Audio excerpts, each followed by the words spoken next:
بسم اللہ الرحمن الرحیم الف لام میم صاد۔ اس کا معنی اللہ ہی بہتر جانتے ہیں۔ ایک کتاب ہے جو آپ کے پاس اس لیے بھیجی گئی ہے کہ آپ اس کے ذریعہ سے ڈراوے، یعنی اس قرآن کے ذریعہ سے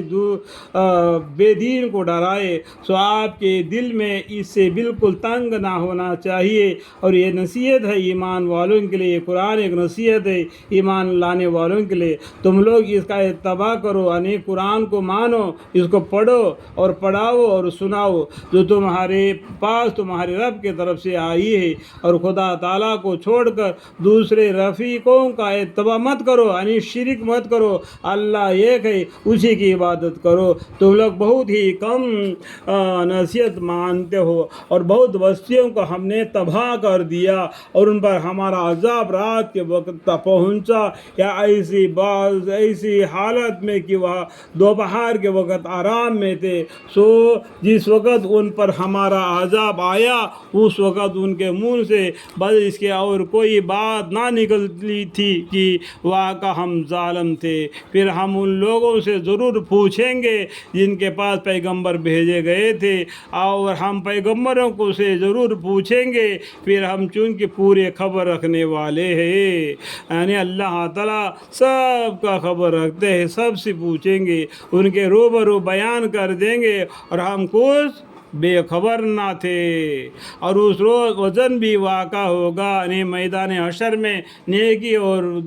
بدی کا پلہ کا یعنی ترازو رکھ دیا جائے گا، اور حساب کتاب ہوگا۔ پھر جن شخص کا پلہ بھاری ہوگا سو ایسے لوگ کامیاب ہوں گے، اور جس شخص کا پلہ ہلکا ہوگا سو وہ ہلاک ہوں گے جنہوں نے اپنا نقصان کر لیا بسبب اس کے کہ ہماری آیتوں کی حق تلفی کرتے تھے۔ اور بے شک ہم نے تم کو زمین پر رہنے کو جگہ دی، اور ہم نے تمہارے لیے اس میں سامان زندگانی پیدا کیا، تم لوگ بہت کم شکر کرتے ہو۔ الحمدللہ رب العالمین۔ ہم نے تم کو پیدا کیا، پھر ہم نے ہی تمہاری صورت بنائی، پھر ہم نے فرشتوں سے فرمایا کہ آدم علیہ السلام کو سجدہ کرو، اللہ کا حکم ہے، تو سب نے سجدہ کیا بجز ابلیس کے، ابلیس نے سجدہ نہیں کیا، اور سجدے کرنے والوں میں شامل نہ ہوا۔ حق تعالیٰ شان ہو اللہ تعالیٰ نے فرمایا تو سجدہ نہیں کرتا،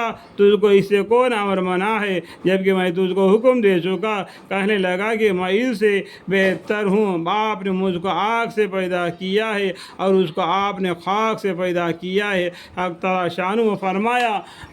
یا تو آسمان سے اتر، تجھ کو کوئی حق حاصل نہیں کہ تو تکبر کرے اس میں، یعنی آسمان میں رہ کر، تو نکل تو بے شک تو جلیل میں شمار ہونے لگا، جلیل۔ وہ کہنے لگے کہ مجھ کو مہلت دیجئے قیامت کے دن تک۔ اللہ تعالیٰ نے فرمایا کہ تجھ کو مہلت دی گئی۔ وہ کہنے لگا کہ بسبب اس کے کہ آپ نے مجھ کو گمراہ کیا ہے، میں قسم کھاتا ہوں کہ میں ان کے لیے آپ کے سیدھے راہ پر بیٹھوں گا، پھر ان پر حملہ کروں گا، ان کے آگے سے بھی اور ان کے پیچھے سے بھی، اور ان کے دائنی جانب سے بھی اور ان کے بائیں جانب سے بھی، یعنی چاروں طرف سے گھیر کر انسان کو گمراہ کرنے کا وہ ارادہ کیا۔ ابلیس نے ذلیل اللہ کے سامنے ذلیل ہوگا، اس لیے وہ ایک کام کرنے کے لیے شروع کر دیا، اور اللہ تعالیٰ نے اور آپ ان میں اکثروں کو احسان ماننے والا نہ پاویں گے۔ اللہ تعالیٰ نے فرمایا یہاں سے ذلیل و خور ہو کر نکل، جو شخص ان میں سے تیرا کہنا مانے گا میں ضرور تم سب سے جہنم کو بھر دوں گا۔ دیکھو وہ گمراہ کرنے کی وجہ سے، گمراہ ہونے کی وجہ سے ان سب کو جہنم میں داخل کر دیں گے اللہ تعالیٰ، اللہم اکبر۔ اور ہم نے حکم دیا ہے کہ یا آدم علیہ السلام تم اور تمہاری بیوی جنت میں رہو، پھر جس جگہ سے چاہو دونوں آدمی کھاؤ، اور اس درخت کے پاس مت جاؤ۔ دیکھو درخت بولا یہاں پر، درخت کہتے معنی جس کو پیڑ ہوتا ہے، موٹا ہوتا ہے، معلوم ہے، ہے، درخت بولا ہے قرآن میں، اور اس درخت کے پاس مت جاؤ، کبھی ان لوگوں کے شمار میں آ جاؤ جن سے نامناسب کام ہو جایا کرتا ہے۔ پھر شیطان نے ان دونوں کے دل میں وسواس ڈالا تاکہ ان کا پردہ کا بدن جو ایک دوسرے سے پوشیدہ تھا دونوں کے روبرو بے پردہ کر دے، اور کہنے لگا کہ تمہارے رب نے تم دونوں کو اس درخت سے اور کسی سبب سے منع نہیں فرمایا مگر محض اس وجہ سے کہ تم دونوں کہیں فرشتے ہو جاوے، کہیں ہمیشہ زندہ رہنے والوں میں سے ہو جاوے۔ اس طریقے سے ان کو فریب میں لا کر اس درخت کا پھل کو کھانے پر مجبور کر دیا شیطان ابلیس نے۔